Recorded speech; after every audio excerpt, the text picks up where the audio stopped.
अस्सलाम वालेकुम रहमतुल्लाहि वबरकातुहू। मेरे प्यारे भाइयों, बहनों, दोस्तों, साथियों, मैं मोहम्मद मुज़म्मिल माडलिक आज काफ़ी महीनों के बाद मैं आपके सामने पेश आया हूँ। कुछ मेरी निजी मसरूफ़ियात की बिना पर मैं मेरा तसलसल को जारी नहीं रख सका।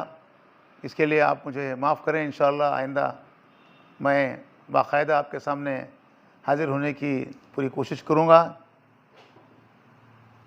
जैसा कि आप जानते हैं कि 5 सितंबर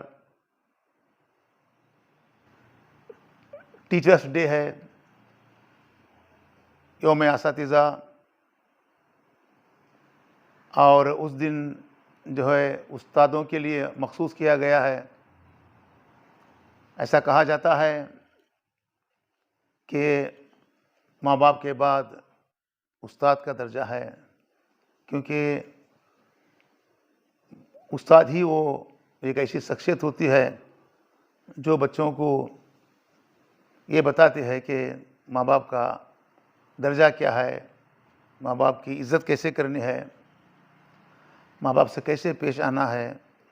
इसलिए हमें यह ख्याल रखना चाहिए कि माँ बाप के बाद अगर किसी का दर्जा है, किसी का हक़ है हमारे ऊपर, तो वो उस्ताद है, जिसने हमें दुनिया में तहज़ीब सिखाया, तमद्दुन सिखाया, जीने का सलीक़ा सिखाया, जिनको देखकर, जिनको सुनकर हमने बोलना चलना सीखा, दुनिया में रहना सीखा, और एक बेहतरीन इंसान हमें जो बनाया, उसके अंदर उस्ताद का बहुत बड़ा हाथ होता है।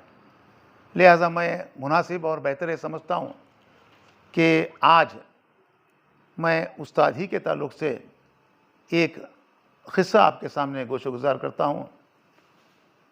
ज़रूरी नहीं कि एक उस्ताद स्कूल में, कॉलेज में या मदरसे में बैठकर ही किसी बच्चे को सिखाए या कुछ तालीम दे, बल्कि एक इंसान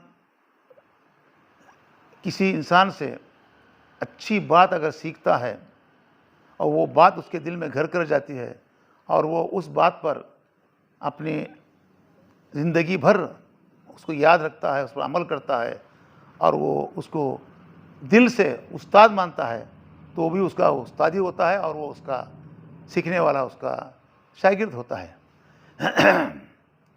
एक किसी गांव में एक बहुत बुज़ुर्ग रहते थे, बड़े बुज़ुर्ग थे पाए के, जो अपने मुरीदों को वाज़ व नसीहत की बातें सुनाते थे, अच्छी अच्छी बातें। उनका ये मामूल था कि वो शाम के वक्त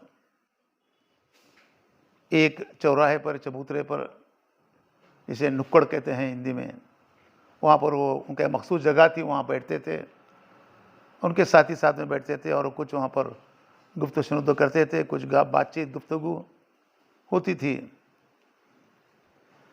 तो उनके साथियों में, उनके मुरीदीन में, उनके चाहने वाले, उनके मानने वाले, उनके जानिसार, उनके क़दरदान उनके साथ हुआ करते थे। वो ये सोच करके कि कुछ हमें अच्छा सीखने को मिलेगा। तो एक उसमें का उनका शागिर्द था जो ज़रा ज़्यादा ज़हीन था, चालाक था। वो ये देखता है कि मेरे उस्ताद जब हमको कुछ सुनाते रहते हैं, कुछ बोलते रहते हैं, तो उनके सामने से एक शराबी बड़बड़ाता हुआ गुज़रता है। हमेशा उसका वो मामूल होता है, इनको देख करके कुछ हँसी मज़ाक करता है कि और वहाँ से वो चल देता है।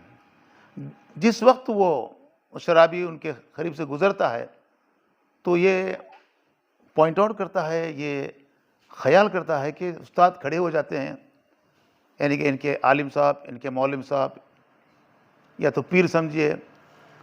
जैसे वो गुज़र जाता है शराबी, ये बैठ जाते हैं। एक बार देखा, 2 बार देखा, 3 बार देखा, उसने आखिर उससे रहा नहीं गया और साथियों ने इस तरफ गौर नहीं किया, मगर उसने गौर किया और उसने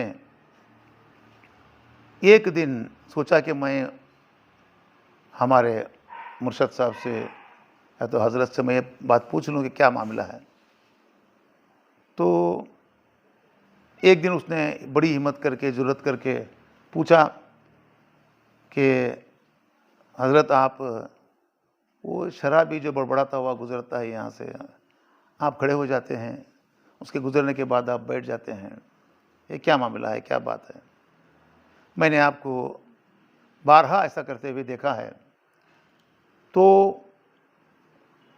उनके मुर्शद, उनके पीर, उनके आलिम या उनके उस्ताद वो ये बोलते हैं कि देखिए, बात कुछ ऐसी थी कि कुछ महीनों पहले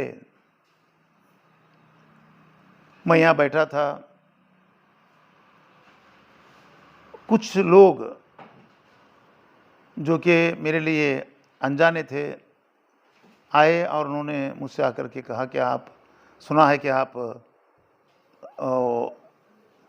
वक्त के इमाम हैं, यहाँ के आप दानिश्वर हैं, आप बहुत इल्म वाले हैं और आप लोगों को अच्छी अच्छी बातें बताते हैं, हमको आपसे एक सवाल करना है। तो उन्होंने कहा कि पूछो, क्या सवाल है? उन्होंने पूछा कि ये कोई सवाल दीनी सवाल नहीं है, बल्कि एक आम दुनियावी सवाल है। आप बताएं, कुत्ते की बालिग होने की क्या निशानी है? कुत्ता जब बालिग होता है तो कैसे ये समझा जाए कि कुत्ता बालिग हो गया है? इन्होंने फौरी तौर पर ये कुछ नहीं कह पाए क्योंकि ये सवाल ही कुछ ऐसा था। इन्होंने कहा कि मुझे आप कुछ वक्त दीजिए, मैं आपको जवाब देता हूँ जवाब। वो लोग चले गए वक्त लेकर के। उसके बाद ये बैठे वहाँ पर, वहीं पर जाके बैठते थे और सोचते थे कि क्या जवाब दूँ, क्या जवाब दूँ। मैं उनको जवाब बन नहीं पड़ रहा था। तो मामूल के मुताबिक ये शराबी हर रोज़ वहाँ से ठीक उसी वक्त पे गुज़रता था। एक दिन उसने देखा तो आया, करीब आया, उनके कहने लगा, क्यों हज़रत आज अकेले बैठे हैं आप, क्या बात है, आपके साथी नहीं, आपके मुरीद कहाँ गए? उन्होंने कहा कि वो कोई कुछ काम में होंगे, जब वो फारिग होते हैं तो आते हैं मेरे साथ बैठते हैं। नहीं, आपका चेहरा कुछ उदास लगता है, रोज़ाना की तरह मामूल के मुताबिक चेहरा आपका नहीं है, आप कुछ फ़िक्रमंद लगते हैं मुझे, क्या बात है बताइए? कहा कि अरे भाई जाओ, तुम अपनी राह लो, मुझे छोड़ दो मेरे हाल पर। उन्होंने कहा नहीं नहीं नहीं, मैं नहीं जाऊँगा, मैं देखा हूँ आप तो चहकते थे, महकते थे, बोलते रहते थे, आज आप कई दिनों से खामोश बैठ रहे हैं, क्या बात है? इन्होंने कहा कि सोचा कि अभी ये मेरा पीछा छोड़ेगा नहीं, इसको तो बताना ही पड़ेगा। तो उन्होंने बताया कि देखो भाई, ऐसा ऐसा मामला है, कुछ लोगों ने मुझसे ये सवाल किया है और मुझे ये जवाब देना है, मुझे जवाब बन नहीं पड़ रहा है।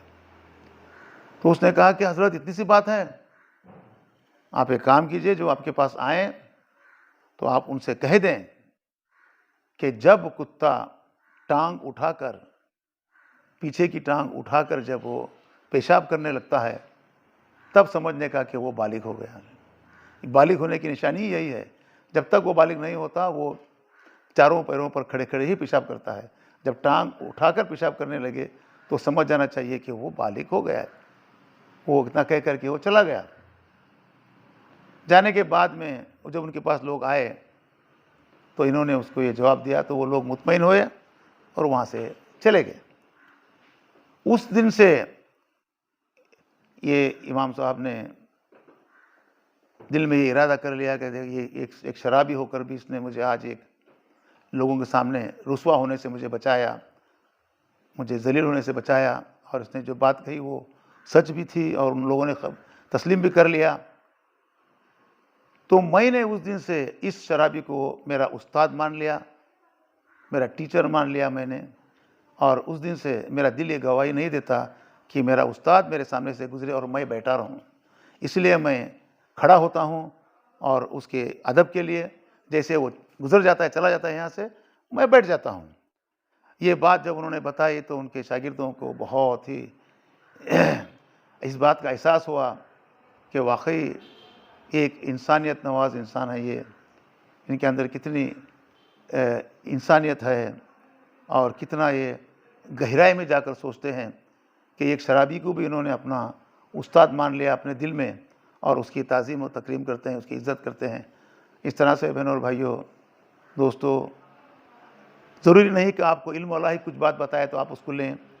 कम पढ़ा लिखा नादान इंसान भी हो, जाहिल भी हो, अगर किसी ने आपको कुछ ऐसी बात बताई जो वाकई कारआमद है, मुफीद है, तो आपको उसकी बात लेना चाहिए, उसको हक़ीर समझ करके नज़रअंदाज नहीं करना चाहिए।